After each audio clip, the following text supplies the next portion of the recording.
예, 안녕하세요. 예,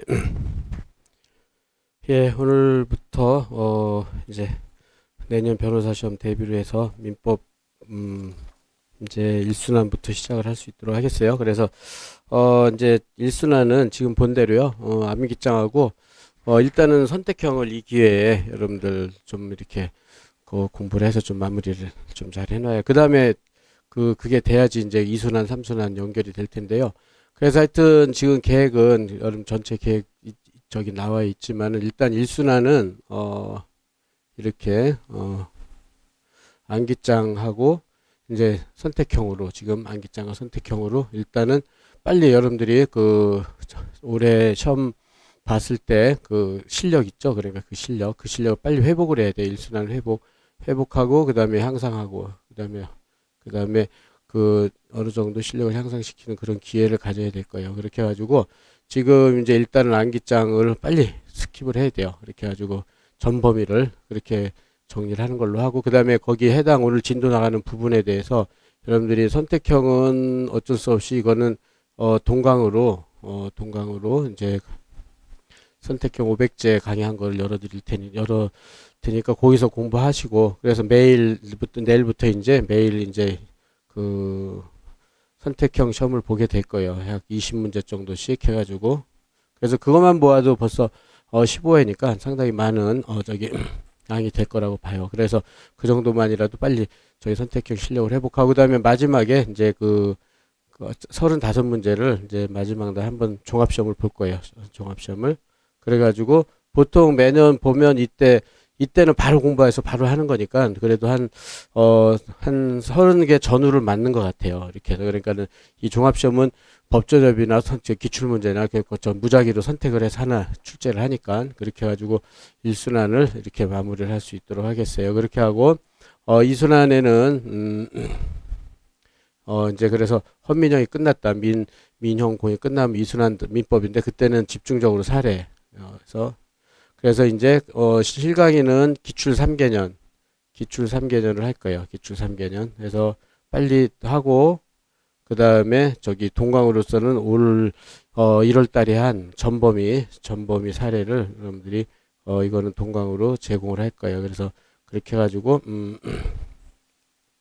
하고 이것도 이순환도 매일같이 시험을 보고 그 다음에 그래서 1순환 때는 이제 기본 강의 하는 거기 때문에 저랑 그렇게 뭐 첨삭이나 이런 게 많이 필요 없지만 이때는 거의 매일 시험 보고 매일 첨삭하고 그럴 거예요. 이렇게 해가지고 이때 실력이 제일 많이 느는 것 같아요.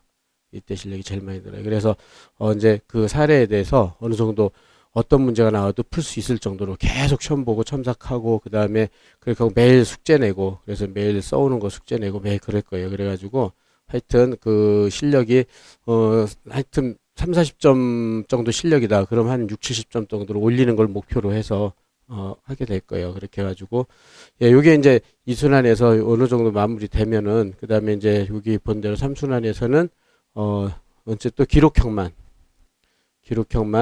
마찬가지로 최근 3개년 법전협을 보게 될 거고요. 3개년 마찬가지 3개년 이거를 시험을 보고 그 다음에 이제 기록형 단기 완성이라고 그래가지고 단기 완성으로서 빨리 이것도 실력을 올리고 개별 논점을 통해 가지고 이것도 거의 매일 시험을 보게 될 거예요. 그래서 매일 첨삭하고 이렇게 될 거예요. 그래가지고 선택형, 사례형, 기록형이요. 이렇게 해서 전부를 여러분들이 좀 열심히 해서 민사법에서 어느 종목도 소홀함이 없이 해가지고 고득점을 해서 여러분들 충분히 내년에 합격할 수 있는 토대를 마련할 수 있도록 하고 이때 3순환 끝나면 마지막으로 최종 정리거든요. 이제 12월에 그래서 그 전에는 여러분들이 이제 다른 과목 하느라 시간이 없잖아요. 그래가지고 이때는 이제 또 선택형을 좀 최종 정리 그 사이에서는 여러분들이 어느 정도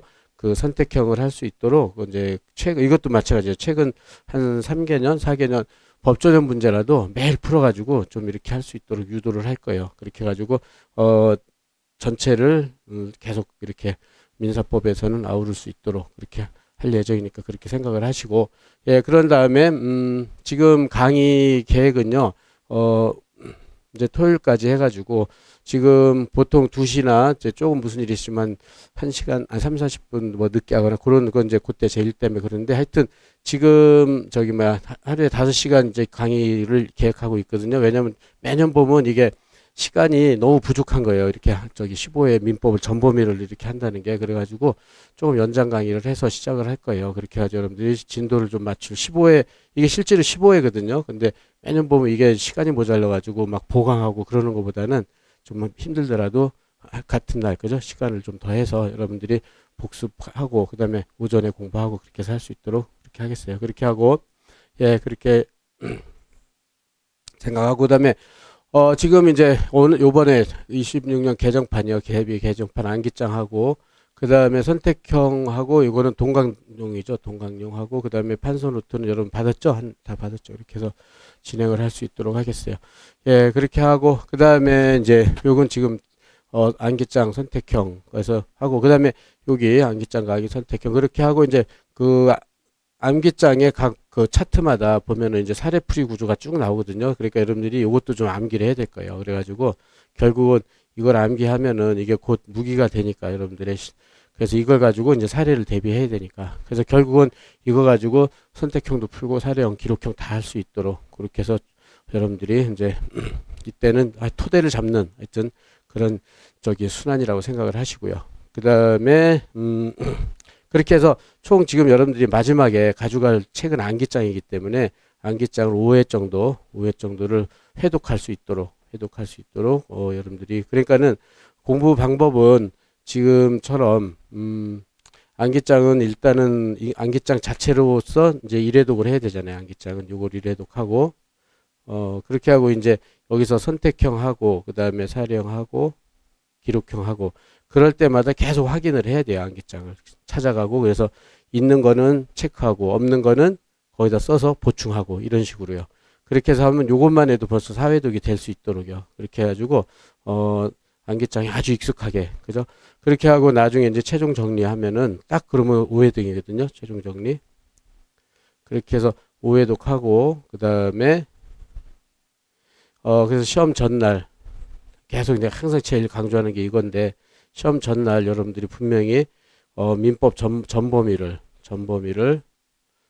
그리고 민사법은 전날 하루 쉬니까 그죠? 전범위를 중요한 부분은 그죠? 출제 가능한 부분은 1회독을 할 수 있어야 돼요. 그래서 1회독을 했다 그러면은 하여튼 이렇게 되면 합격 하락률이 상당히 높아요. 하여튼 민사법에 관해서는 합격 점수를 맞을 수가 있는 가능성이 상당히 높아요. 그렇게 해가지고 그렇기 때문에 결국은 최종 목표는 결국은 이거라고 제가 항상 강조를 하는데 이거요. 시험 전날 전범위 이래도 그러려면 여러분들이 그 교재가 딱 정해져 있어요. 안기장 하나로 그렇죠? 그래서 안기장 하나로 5회독 6회독 했다. 그럼 그걸로 회독을 할 수 있는 그건 분명히 그건 할 수 있는 능력이 되는데 이게 아니라 책을 분산시키면 안 돼요. 분산해 가지고 뭐 또 이게 다른 책으로 또 이 책도 했다 저 책도 했다 그렇게 하면 안 돼요. 무조건 한 권 가지고 그죠? 완전히 그냥 손때가 묻어서 너덜너덜 할 정도로 그냥 완전히 공부를 해서 그걸로 1회독을 할 수 있도록 한번 노력을 해보세요. 그렇게 하고 확인도 해볼 테니까 그러면 분명히 그건 점수가 잘 나올 수 있어요. 그렇게 되는데 그렇게 안 하니까 항상 점수가 낮아지는 거죠.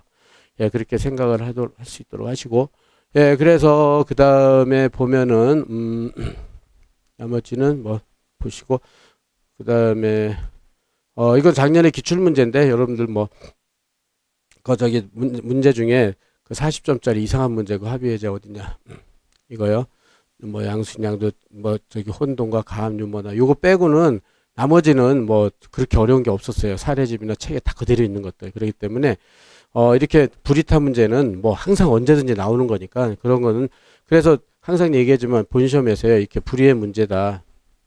불이타 문제는 이거는 오히려 딱 이런 문제 보면은 좀 안심을 해야 돼요. 그렇게 해가지고 왜냐면 이건 점수 차이가 거의 안 나거든요. 이거는 점수 차이가 다 못 쓰기 때문에 거의 안 나요. 그렇기 때문에 이런 문제는 그렇다고 이런 문제 올해 보니까 이거 통백으로 해고 통백 그냥 백지로 내고 나왔다는 사람이 많던데 이거는 이렇게 하면 안 되죠. 그러니까는 이렇게 전혀 뭐 쓸 거를 논점을 못 찾았다. 그러면 지금부터라도 이제 여러분들 이제 사례는 이순환 때 많이 보겠지만 잘 모르는 게 나왔다. 그러면은 문제를 베끼면 돼요. 문제를 베끼고 그 다음에 그저 문제 사실관계를 어느 정도 대충 베끼고 그 다음에 나중에 질문이 있잖아요. 질문. 제가 항상 하는 얘기인데 저도 그랬고 질문을 끝에다 쓰고서는 뭐 적법한가 뭐 주장이 타당한가 그러면 끝에다 타당하다 아니면 타당하지 않다 해서 질문의 답을 그냥 간단히 하나 쓰는 거죠. 그러면은 충분히 장수를 메꾸거든요. 그냥 잘 모르겠으면 그렇게 해서라도 몇 점이라도 받아요. 이렇게 되면 분명히 딴 사람 다 똑같으니까 몇 점이라도 받으니까 이건 내가 계속 저기 막 이렇게 절대로 통백 내면 안 돼. 이건 빵점이잖아요. 빵점. 이렇게 쓰면 한 10점이라도 맞잖아요. 그런 차이점 엄청 크잖아요.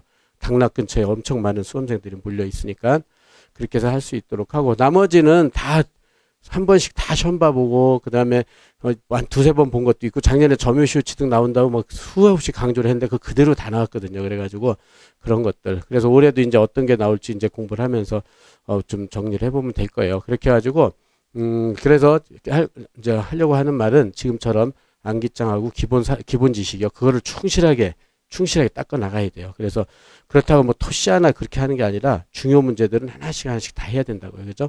그렇게 돼가지고 하면은 여러분들이 충분히 민사법에서 특히 민법에서 선택형 사례형 기록형에서 무난히 합격 점수를 맞을 수 있다고 봐요. 그러니까 그렇게 생각을 하시고 그 다음에 이제 진도표인데요. 진도표는 항상 진도가 좀 밀리기 때문에 어쨌든 그 내일부터는 매일 저기 한 30분 정도 선택형 시험을 보게 될 거예요. 그래서 1등의 기준이고 이 기준에 맞춰서 나가되 이게 잘 안 되는 경우가 많기 때문에 그렇게 해서 어쨌든 뭐 마지막까지 최선을 다해서 맞출 수 있도록 하고 항상 그래 친상은 나중에 일요일 같은 때 특강 같은 걸로 해서 겨울방학 때 보충할 예정이니까 그때 하는 걸로 하고요. 하여튼 물권법까지 해서 최선을 다해서 맞출 수 있도록 해보겠어요. 예, 그렇게 하고 지금 그렇게 하고 또 이번에는 이거는 2등의 기준인데요. 제가 보기에는 그러다 보니까는 지금 항상 일단 민총 3회 그 다음에 채총 4회 채각 3회 그 다음에 물건 이렇게 했는데 그러니까 7대 5 정도인데 항상 그러다 보니까 이게 밀리면 물건이 약하더라고요. 물건이. 근데 물건이 실제로 어렵잖아요. 물건이 좀 시간 때문에 보강하다 보니까 이 뒤에 제일 어려운 것들 있잖아요. 막 다 몰려 있잖아요. 이게 명신, 지상, 전세, 질권, 저당, 공동정. 그래서 이번에는 저기 꼭 요 순서대로 안 하고 민총 끝나면요. 그렇게 시도를 해봤는데 민총 끝나면 바로 물건으로 들어가고 채권이 물건보다는 쉬우니까 특히 채권 강도는 좀 빨리 나갈 수 있으니까요.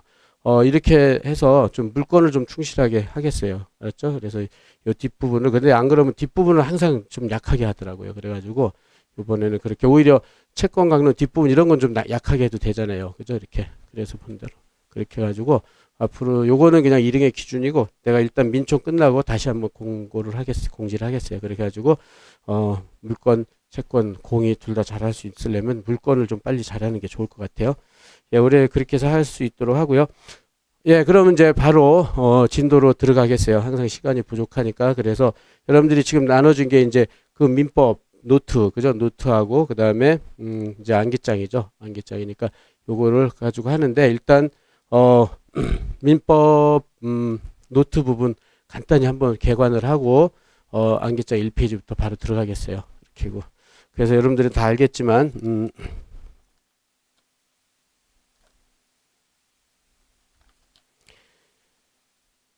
예, 그래서 민법은 지금 말한 대로 민총 부분, 그죠? 민총은 당사자 목적 의사 표시, 그다음에 대리 조건 기한 소멸시효 이렇게 목차로 돼 있죠. 그래서 여기는 민총은 여러분들이 민소법 가면 거대한 항변, 무효치수 사유가 주된 거잖아요. 소멸시효처럼 전부 다 항변 사유란 말이에요.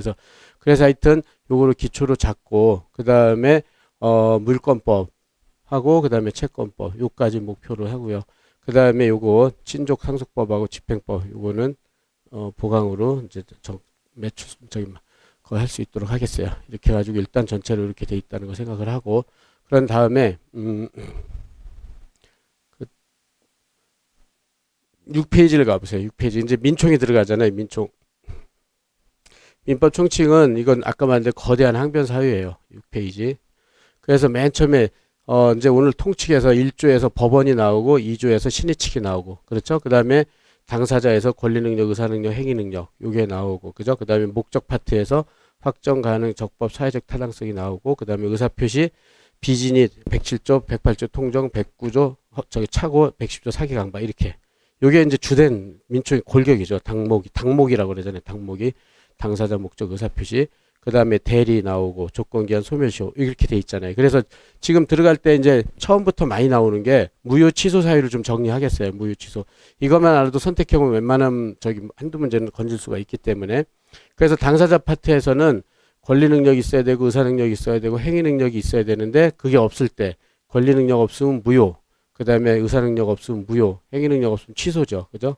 그 다음에 목적이 확정 가능 적법 사회적 타당성인데 그게 없다. 그렇게 되면 전부 무효예요. 4개. 그죠? 그 다음에 의사표시 107, 108 통정의 표시 아니 비진이 통정의 표시 무효고 109 차고 110 사기 강박은 취소 사유란 말이에요. 이랬을 때 일단 여기를 끊어서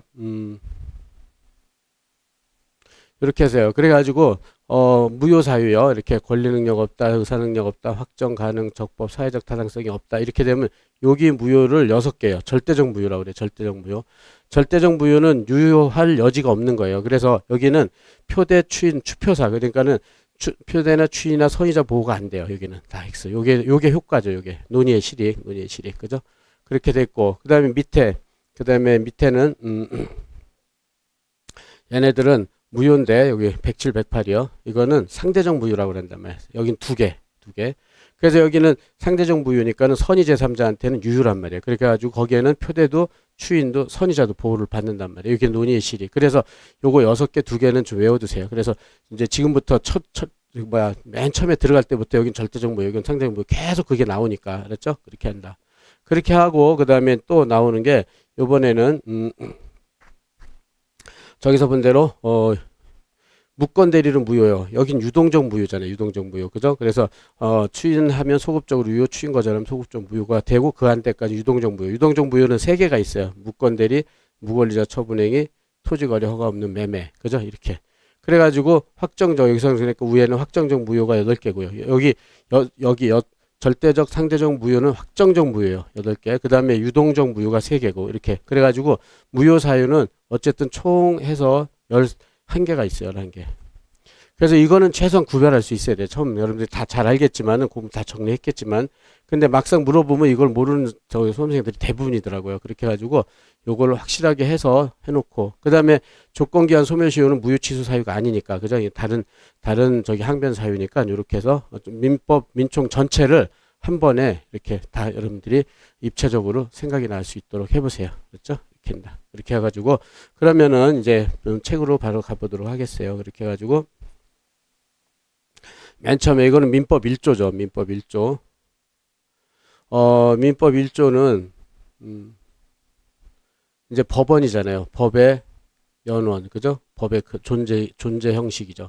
그래가지고 여러분 민법의 1조 뭐 누구나 다 알잖아요. 거기에 대해서는 법률, 그 다음에 성무법, 그 다음에 관습법, 그 다음에 조리로 돼 있다. 그 중에서 시험 문제 나온다 하면은 딴 거는 거의 안 나오고 이제 관습법이 나온단 말이에요. 관습법.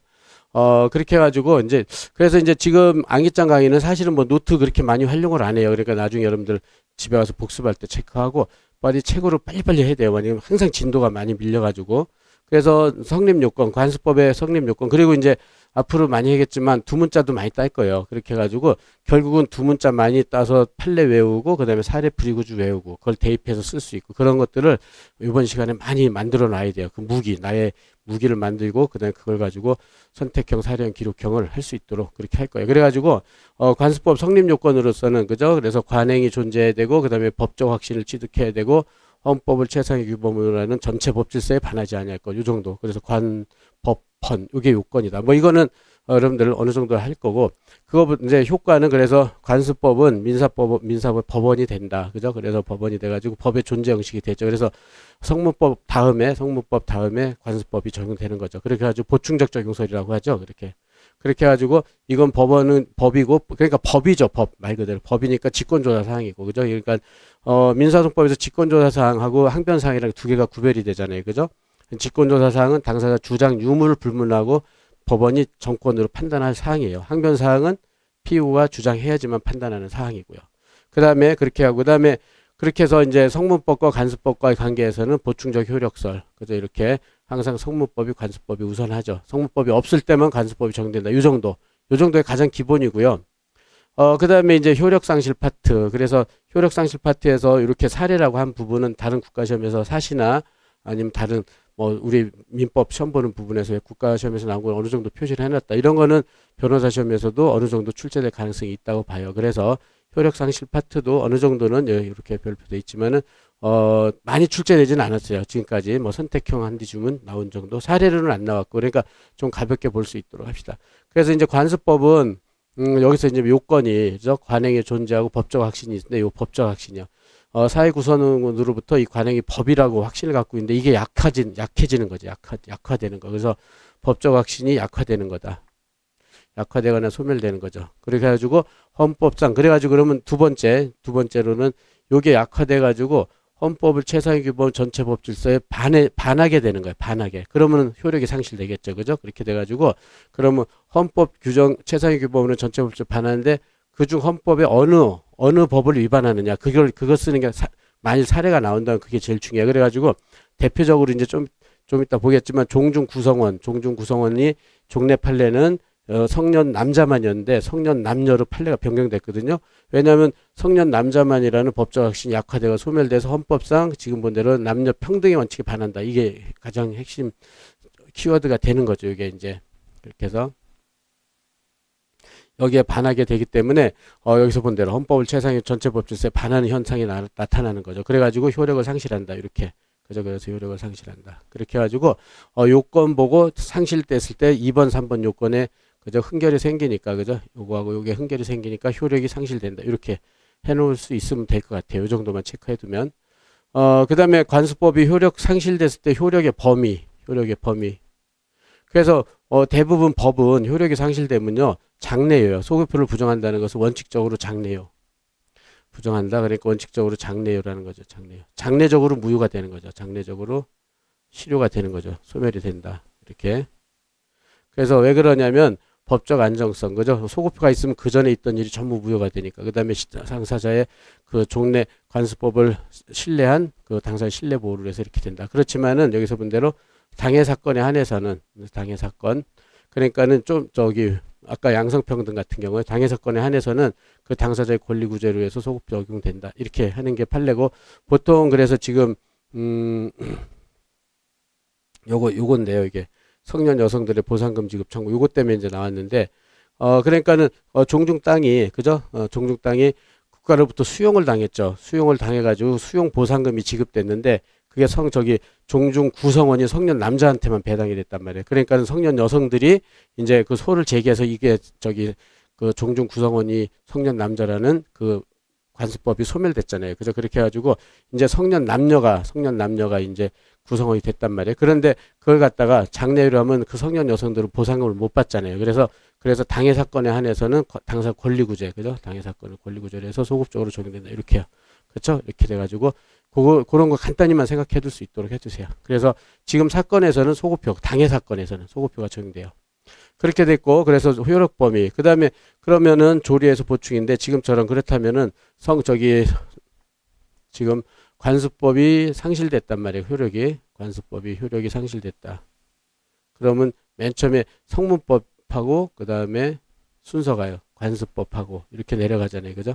그럼 성문법은 없고 관습법도 효력 상실됐으니까 그러면은 뭐에서 보충되냐? 이건 당연히 남은 게 조리잖아요. 성문법, 관습법, 조리. 그죠? 그래가지고 조리에 합당하다. 즉 판례는 이제 종중 구성원은 성년 남녀, 그죠? 성년 남녀로 구성이 된다고 봤죠. 성년 남녀가 구성이 된다고 보는 것이 조리에 합당하다. 이렇게 해서 준비를 해놓고요. 그래서 이제 구체적인 사건이 이거란 말이에요. 성년 여성들의 보상금 지급 청구. 그죠? 요게 이제 사례가 나오면 이게 나올 가능성이 있다고 평가를 받고 있는 것 중에 하나죠. 사례집도 아마 이게 첫 번째 사례로 들어가 있을 거예요. 그래서 이렇게 일반론 쓰고 성년 여성들의 보상금 지급 청구. 그래서 이제는 지금 본 대로 이제 여성들도 성년 남자 여자 모두 이제 구성원이 됐으니까 성년 여성들도 보상금을 받을 수 있게 됐죠. 그랬는데 이 사건에서는 그러면 여기서 본 대로 판례는 뭐라고 그랬냐면 종중재산은 총유이다. 그죠? 종중재산. 종중은 비법인 사단이잖아요. 그죠? 이건 다 알 거고 비법인. 비법인 사단의 재산은 총유다. 이것도 알 거고. 그죠? 그럴 거고. 그 다음에 총유물인 종중토지 수용보상금이죠. 그걸 수용보상금을 쪼개서 갖는 거니까 이건 처분행위란 말이에요. 처분행위. 처분행위는 지금처럼 276조 1항 여기서요. 276조 1항에서 총유재산의 처분행위는 276조 1항에서 종중총의 결의가 있어야 돼. 결의가. 그죠? 그래서 여기서 분들은 종중총의 결의가 있어야 된다. 결의만에 의해서 처분할 수 있다. 따라서 이런 분배 결의가 없으면요. 종원이 종중원에 직접 분배를 청구할 수 없다. 이런 것들이 문제가 되는데 지금 금방 했지만 종중 분배 결의가 없잖아요. 결의가 없으면 이거는 민법 276조를 위반한 거란 말이에요. 위반이고 그러면 위반한 행위의 효력이 어떻게 되느냐 그게 문제가 되잖아요. 그러면 276조는 아까 금방 얘기했지만 우리가 여기서 노트에서 했다. 그럼 지금 그랬을 때 그게 효력이 유효냐 무효냐 취소할 수 있냐 이렇게 해야 되잖아요. 그러면은 276조 위반한 건 어디에 걸리겠어요? 어디에? 여기에 걸리는 거예요. 여기 강행법규. 적법을 위반한 거란 말이에요. 그죠? 그러니까 이거는 절대적 무효다. 이렇게 찾아가는 거예요. 이제 알았죠? 그렇게 해가지고 그럼 절대적 무효구나 얘가. 그러면은 위반했으니까 이거는 강행법규고 이걸 위반했으면 그러니까 강행법규 중에 효력 규정이란 말이에요. 그죠? 강행법규 위반이니까 이건 절대적 무효구나 이렇게 되는 거죠. 그래서 이런 것들을 무효 취소를 잘 알으면 많은 데가 해석이 되고 바로바로 할 수가 있어요. 그러니까 여러분들이 아까 한 거 이 도표를 잘 외우세요. 효력이 절대적 무효. 절대적 무효가 되니까는 이거는 무효면 또 무효다. 그럼 효력이 안 생기니까는 효과가 생기질 않아요. 효과가 안 생긴다는 게 무효잖아요. 그래가지고 분배 결의가 없으면 절대적 무효가 됐다. 따라서 종원이 종중원한테 청구를 못 하는 거야. 청구를 할 수가 없다. 왜냐면 유효라면 법률 효과가 생겨서 청구를 할 수 있지만 무효라면 법률 효과가 생기지 않으니까 청구를 할 수가 없는 거예요. 그런 것들이 다 연결이 되니까 오늘 첫 시간이지만 그렇게 연결해서 여러분들이 특별한 법리 없어도 이렇게 해결할 수 있도록 해보세요. 그래서 이게 사례로 나올 가능성이 있는 것 중에 하나인데 나중에 사례를 하고 지금은 기본만 쌓는 거죠. 이 정도.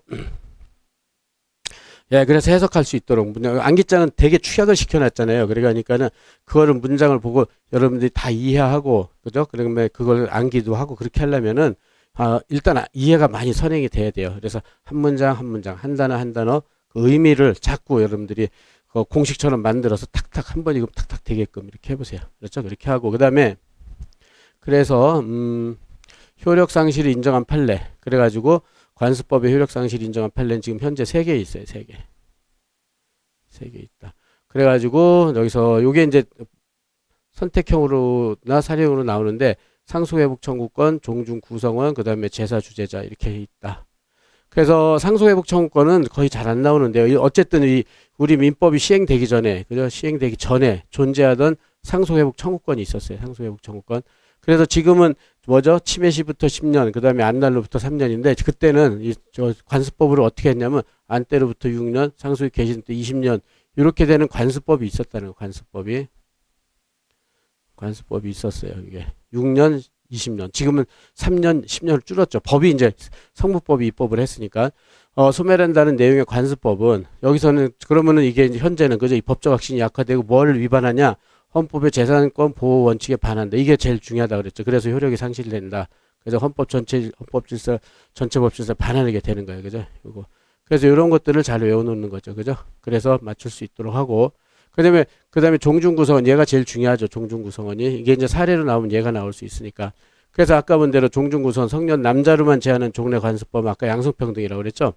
요걸 위반하기 때문에 효력이 상실됐다. 그래서 그것만 잘 체크하면 되고. 그 다음에 제사주재자. 이것도 지금 친상법에서 많이 나오는 것 중에 하나인데 상속일들 간에 그래서 적장자가 우선적으로 제사를 승계 적장자가 우선적으로 제사를 승계해야 된다는 종래관습은 여기서는 이제 헌법에 뭐냐 개인의 존엄과 평등이다. 기초는 헌법상 가족제도죠. 그죠? 가족제도에 부합하지 않게 되었다. 그래서 효력이 없게 되었다. 그렇게 돼가지고 적장자 우선 제사 승계자 했던 종래관습법은 개인과 존엄과 평등을 원칙으로 한 가족제도에 반하게 됐다. 헌법상 원칙. 이렇게 해서 이렇게 양성평등 이렇게 해서 딱 준비를 해놓읍시다. 그래서 사례는 2번이 사례가 나올 수 있고 나머지는 선택형 대비를 해두면 될 거예요. 그래서 이제 첫 주제가 관습법인데 이 정도로 해서 여러분들이 좀 정리를 해둘 수 있도록 최소한이죠. 그렇게 해서 준비를 하고 예, 그 다음에 넘어가 보겠어요. 그런 다음에 두 번째는 1조 다음엔 2조잖아요. 민법 1조. 아까 말한 대로 민법 1조는 법원에 관한 거고 민법 2조는 신의칙이란 말이에요. 신의칙이죠. 그죠? 그런데 마찬가지예요. 이것도 신의성실의 원칙인데 지금 아마 사례 일론점이에요. 뭐 10점짜리 뭐 한 100.5점 정도고 선택형도 지금까지 본 시험에서는 한 번 나온 것 같아요. 아무리 뒤져봐도. 물론 저기 뭐야 그 법전 여부는 무수히 많이 나왔죠. 그렇지만 어쨌든 그렇게 본 시험에서 많이 나오는 주제는 아닌 것 같아요. 그래가지고 빨리 정리를 해볼 수 있도록 합시다. 신의칙은 모르는 사람은 없을 테니까. 그래가지고 일정한 법률 관계 서로 상대방의 신뢰에 어긋나지 않게 성실하게 행동하자. 그래서 2조 1항 그죠? 그래서 최후의 보충적 항변이다. 이것도 네, 최후의 보충적 항변이다. 그렇게 해가지고 그러면 신의칙의 위치가 어디냐 이거예요. 신의칙의 위치. 우리 민법적 그러니까 수험적으로는 신의칙의 위치요. 그러면 여기 판례가 이제 지금 선택형 지문이 나온 게 요건데 그래가지고 보충적으로 보면요. 신의칙은 신의칙은 민법 2조를 갖다가 요거를 강행 규정으로 봐요. 강행 규정이 위반됐다. 그래서 당사자의 주장이 없더라도 법원은 직권으로 판단할 수 있다. 그래서 직권조사 사항으로 본다. 이렇게 돼 있어요. 그죠? 그래서 아까 말했죠. 그러니까 이 민법 1조도 법이니까 직권조사 사항이고 신의칙도 직권조사 사항이에요. 그래가지고 그럼 신의칙이 어디에 위치하는지 그럼 여러분들이 민소법에서 가면은 소송 요건 중에 민소법의 소송 요건 중에 권리 보호 이익이 있어요. 청구에 대한 소송 요건으로서 권리 보호 이익이 있는데 권리 보호 이익은 6개 요소로 돼 있어요. 그래서 민소법 가면 많이 할 텐데 소금, 장승신 이렇게 돼 있단 말이에요. 이렇게 6개로 돼 있, 아니 5개로. 그래서 소구할 수 있는 구체적 권리여야 된다. 제소 금지 사유가 없을 것, 제소 장애 사유가 없을 것, 승소 확정 판결 기파력이 저촉되지 아니할 것, 신의칙 이렇게 돼 있단 말이에요. 그죠? 따라서 신의칙에 걸리면은 권리 보호기 없어 소송 요건 흥결로 소를 각하당해요. 그리고 소송 요건이니까 이건 당연히 직권조사 사항이 된단 말이에요. 이렇게. 그죠? 이렇게 해가지고 위치가 여기서 본 대로 지금 신의칙은 저기 권리보호익에서 마지막 요소, 그래 소금 장수시에 들어가 있다는 거 기억을 해두세요. 그래서 그 선택형 지문에서요, 이게 나온 거죠. 판례는 갑의 송전서 철거 소송을 제기한 경우 법원은 A 회사의 주장이 없더라도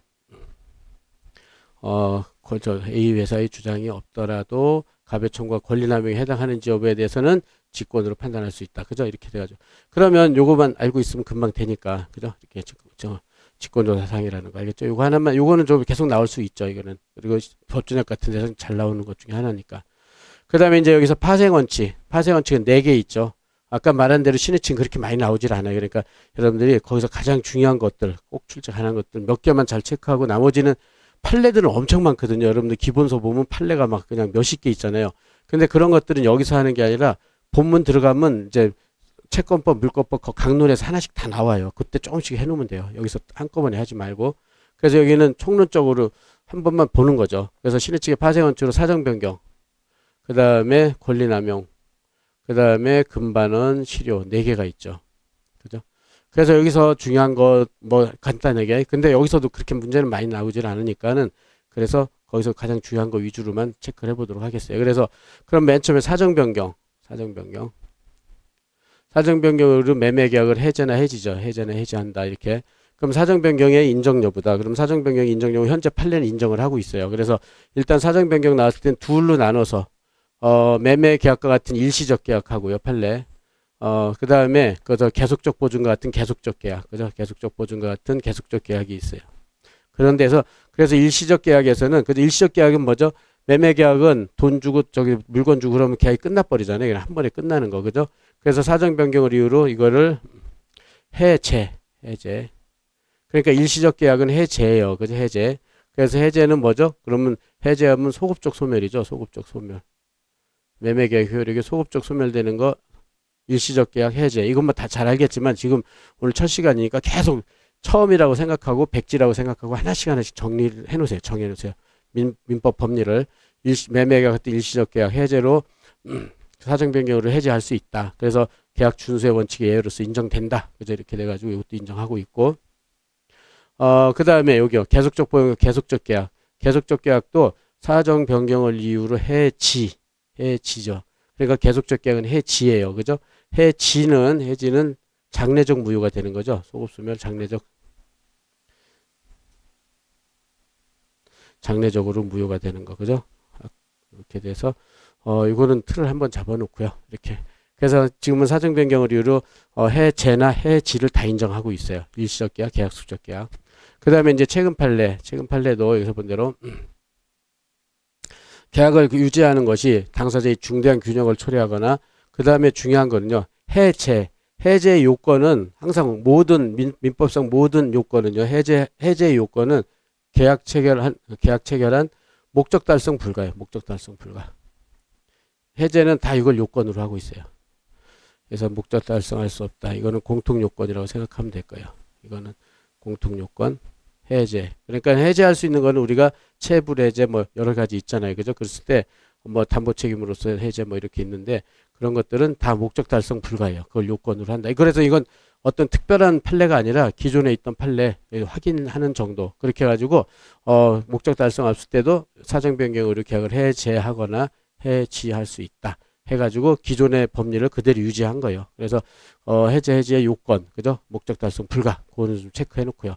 예, 이 정도로 해서 사정 변경을 이유로 이제 해제나 해지를 할 수 있다는 거, 그 정도로 체크하고.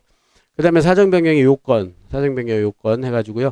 여기서도 사정 변경은 앞잡다서 사정 변경을 이유로 해제하기 위한 요건은 사의 귀신. 이거 보통 수원가에서 돌아다니는 목차자 저기 두문자잖아요, 그죠?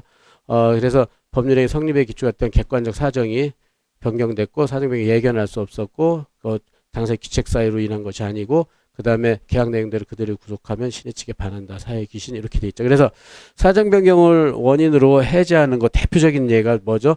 예컨대 뭐 1월 1일 날 매매 계약을 체결했다. 근데 매매 대금이 10억이다. 근데 10개월 후에 이행기인데 그때 가서 그린벨트 뭐 토지거래 허가구로 지정되는 바람에 땅값이 1억으로 뚝 떨어졌다. 그러면 거기 매수인은 그죠? 1억짜리를 10억에 사야 되잖아요. 그래서 사정 변경을 이유로 10월에 해제를 할 수 있느냐 그런 게 문제가 되는 거죠. 그래가지고 그런 게 대표적인 아주 가장 흔한 예로 나오잖아요. 그래가지고 여기서는 중요한 게 법률행위 성립의 기초가 되었던 객관적 사정이어야 돼요.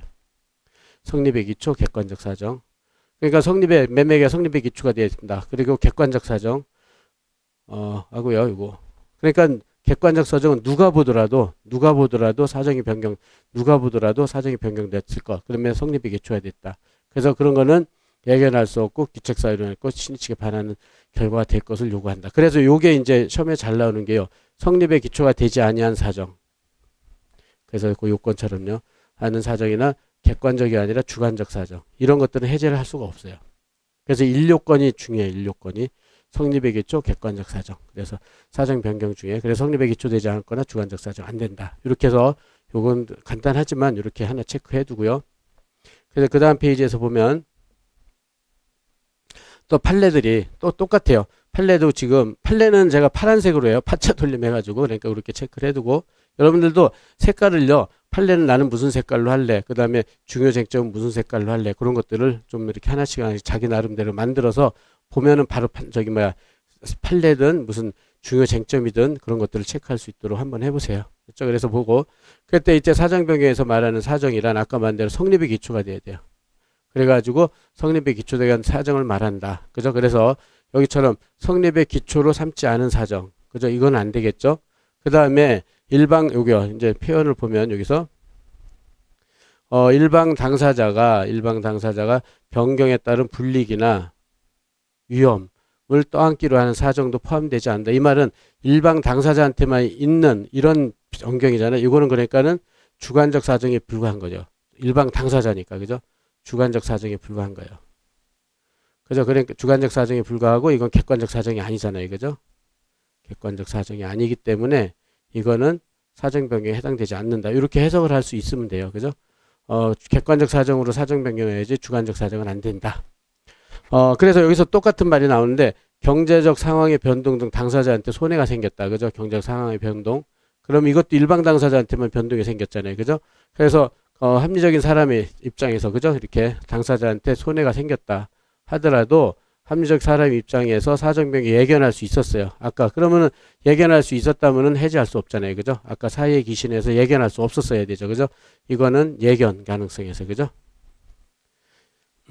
이거는 예견 가능했으니까는 이건 안 된다는 뜻. 그죠? 이건 주관적, 객관적. 요거는 예견 가능, 예견 불가. 그러니까 사정 변경 예견할 수 없었어야 돼요. 계약 체결 당시. 그죠? 이렇게. 그래서 보고, 그 다음에 또 최근 판례는 계속 이제 그 사정 변경에 대해서 예견 가능성에 대해서 판례가 나왔는데 예견 가능성 있었는지는 예견 가능성은 그래서 여기서 본 대로 일반적 추상적으로 판단할 것이 아니라 예견 가능성은 그래서 지금처럼 구체적 사안에 따라서 개별적으로 판단해야 된다. 개별적으로 판단해야 된다. 그래서 그 사정 변경 자체는 객관적으로 판단해요. 그렇지만 예견 가능성 자체는 그죠? 예견 가능성 자체는 이것처럼 구체적 개별적으로 판단해야 된다는 걸 주의할 것. 그죠? 이렇게. 그래서 합리적 사람, 이게 이제 객관적이죠. 합리적 사람이라는 게 객관적 판단이죠. 입장에서 봤을 때 당사자들 사이에 사정 변경을 예견했더라면 계약 체결하지 않았을 거나 계약을 체결하지 않았을 것이다. 또는 다른 내용에 체결할 것을 기대되는 경우는 예견 가능성이 없다고 볼 수 있다. 이렇게 돼가지고 사정 변경을 예견했다. 그럼 계약을 체결하지 않았을 것이다. 그러니까 이때는 예견 가능성이 없다고 볼 수 있다. 그렇게 되니까는 따라서 이렇게 되는 건 사정 변경으로 해제가 가능하다는 뜻이죠. 해제가 가능하다. 그죠? 그래서 사정 변경을 예견했다. 그러면 아까 말한 대로 10월 달에 국가가 뭐 그린벨트로 지정이 된다. 그럼 땅값이 10억에서 1억으로 뚝 떨어진다. 그걸 예견했으면 당연히 매매 계약 체결 안 했을 거 아니에요. 그죠? 그랬을 때는 예견 가능성이 없다고 볼 수 있다. 이렇게 해가지고 이거 좀 준비를 해놓을 수 있도록. 그래서 예견 가능성 판례 이렇게 해서 나온 거. 그래서 이런 게 지문 법전협에는 많이 나오는 것 같아요. 그런 지문만 따놨으니까. 그렇죠. 그래서 사회기신 기본적으로 해놓고 거기에 맞춰가지고 성립의 기초, 객관적, 그 다음에 예견 가능성. 예견 가능성이 없어야지만 거기 사정 변경을 이유로 해제할 수 있다. 이렇게 되는 거니까 보고요. 그 다음에 사정 변경이 그러면 효과, 그러면 해제나 해지. 그러니까는 일단 사정 변경 원칙의 효과로서는 보충적 해석을 통해서 내용을 수정해 보는 거죠. 그렇게 해가지고 아까 만든 10억짜리가 1억으로 땅값이 떨어졌다. 그래도 계약을 했을 것인가 보충적으로 수정해보고 그래서 수정이 불가능할 때 그거는 계약의 해지를 할 수 있다. 이렇게 해가지고 이건 또 민법의 공통법이에요. 뭐든지 먼저 수정을 해보죠. 먼저 수정을 해보고 그게 안 되면 계약의 구속력에서 저기 해방을 하는 거죠. 그래서 해제나 해지를 한다. 이렇게. 그래서 뭐 그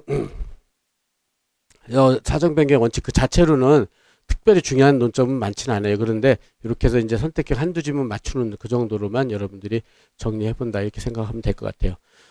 그래서 이제 여기까지 하고 사정 변경하고 그다음에 두 번째로는 이제 권리 남용. 인데 그래서 지금 이제 우리가 한 5타임을 해야 되니까는 이제 좀 한 50분 하면 항상 10분씩 쉬도록 하겠어요. 여러분들 오래 하면 너무 힘들기 때문에. 그래서 지금 조금 시간 50분 정도 됐으니까 10분 쉬고 바로 시작을 할 수 있도록 합시다.